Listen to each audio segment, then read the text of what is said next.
Oi pessoal, tudo bem? Bom, hoje nós vamos retomar um pouco do trabalho com romantismo em Portugal.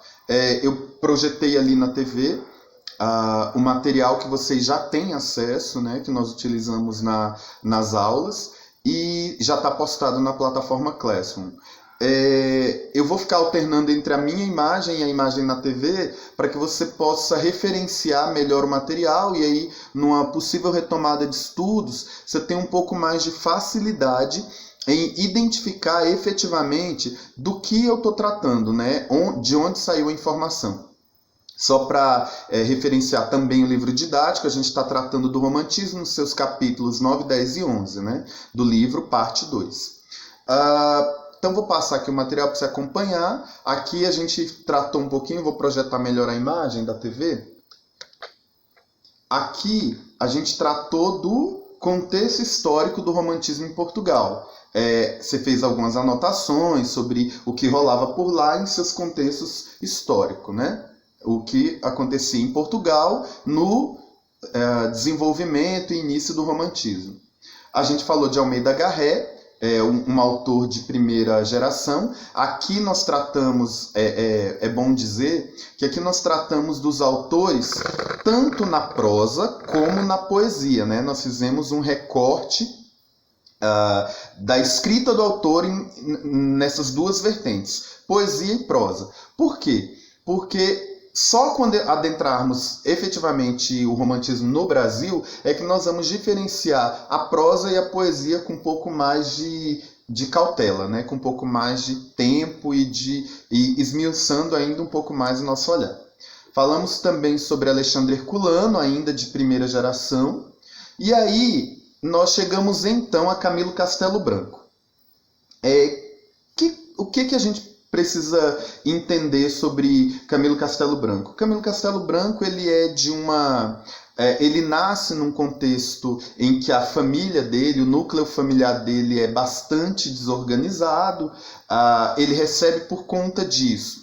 Ele mora com a mãe, mora com o tio, com a tia, perde os pais logo cedo, né? Tanto a mãe quanto o pai, não no mesmo momento, mas vai perder ainda muito cedo. E ele vai ser criado por diferentes núcleos familiares. Isso vai fazer com que Camilo Castelo Branco receba uma educação totalmente suscetível a problemas, sobretudo na questão de qualidade, né? A educação a que ele tem acesso, embora seja uma educação tradicional, não é uma educação que possibilita a Camilo Castelo Branco crescer muito em termos de vida acadêmica.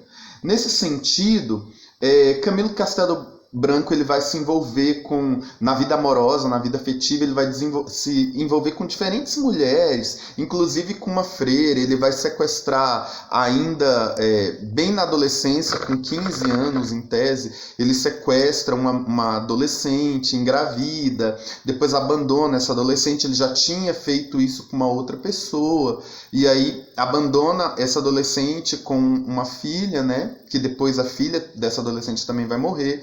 Ele depois se envolve com uma freira, depois se envolve com uma outra senhora casada, tem problemas com o filho dessa senhora. Então, Camilo Castelo Branco, em nível pessoal, ele teve uma vida bastante conturbada, uma vida afetiva bastante cheia de problemas, cheia de percalços, né? Inclusive, ele vai ser preso, ele vai ficar preso um tempo por conta do sequestro à adolescente, e é nessa época que ele escreve uma obra chamada Amor de Perdição.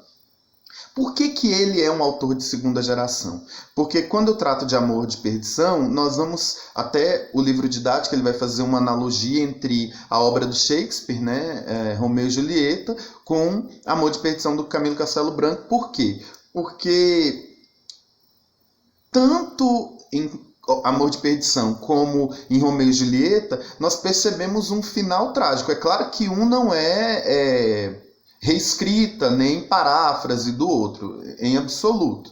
Mas Amor de Perdição é uma obra extremamente interessante, instigante, mas que também vai revelar finais trágicos a quase que a maior parte dos personagens. Então, para aquele modelo de literatura, um tipo de escrita assim ainda não era uma vertente, né? E o Camilo Castelo Branco, quando ele surge com esse modelo de escrita, valorizando o sofrimento, a dor, o trágico, a morte, a fatalidade, então ele revoluciona. Camilo Castelo Branco, diferente de outros escritores do romantismo, ele efetivamente ele vai viver da literatura, né? A vida dele, ele não vai ter uma profissão paralela, como a gente vai ver tantos outros autores, conciliando carreiras, né, para poder conduzir sua história. Camilo Castelo Branco não, ele vai viver efetivamente da literatura, mas ele era um escritor exímio, ele era um tipo de cara que, se ele parasse ali para escrever aquilo que ele produzia, tinha muito valor. Ele era admirado, inclusive, por isso. O prestígio dele vinha daí. Agora eu quero enfatizar aqui no material, vou focalizar aqui melhor para que você possa ver. Quando o Camilo Castelo Branco escrevia, na poesia, ele era um pouco assim, previsível, né? Era uma obra que ele escrevia que a gente já imaginava mais ou menos para onde ia, né? Era que a gente chama de clichê literário. A gente sabe mais ou menos qual era o caminho, para aonde ele queria efetivamente chegar. Mas na prosa ele era inigualável. Então, uma característica da escrita dele é que ele conseguia conciliar tanto a linguagem do dia a dia, o coloquialismo, a linguagem ali falada por pessoas com pouca instrução, como com personagens que tivessem um nível de erudição e de retórica muito bem desenvolvidos, né? Ou seja, na mesma obra ele colocava um personagem com alta capacidade linguística, vocabulários ricos, linguagem bastante elaborada, e um outro personagem com a linguagem um pouco mais popular, e sem ter problema com isso. Então, essa era uma marca de Camilo Castelo Branco, escritor de segunda geração. Passemos agora para Júlio Diniz. Júlio Diniz, aqui a gente pode ver até na projeção aqui, ele nasceu numa família muito boa, né, muito feliz, só que teve um lar muito amoroso, só que a família de Júlio Diniz, ela acabou sofrendo e morrendo de tuberculose, né? Ele perdeu muitos parentes por conta dessa doença.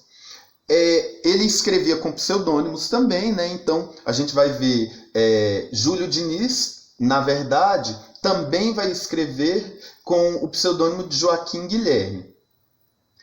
A poesia dele, assim como o Camilo Castelo Branco, não era uma poesia que destacou o escritor, né? Ele era um escritor também, assim como Camilo Castelo Branco, não teve tanta projeção na poesia, né? Não cresceu tanto na poesia. Contudo, na prosa ele era extremamente considerado, né? A prosa que ele escreveu era genial.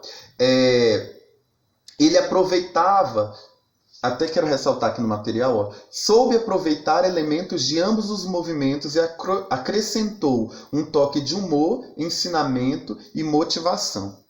Ele conseguia, dentro da obra dele, inserir tanto a questão da realidade, do contexto ali português, como ele também evidenciava o sentimento. Então, na obra de Júlio Diniz, é possível perceber tanto um contingente de realidade como um contingente subjetivo, de emoção, de sentimento, muito bem equilibrados, muito bem dosados, né? Então, Júlio Diniz, que é um escritor que fica ali transitando, posicionado, na verdade, na terceira geração do romantismo, conseguiu tocar questões que eram sociais, mas também tocava questões que o romantismo evidenciava como movimento literário. A questão do sentimento, a questão da emoção e toda a representação da individualidade do ser humano. Então, temos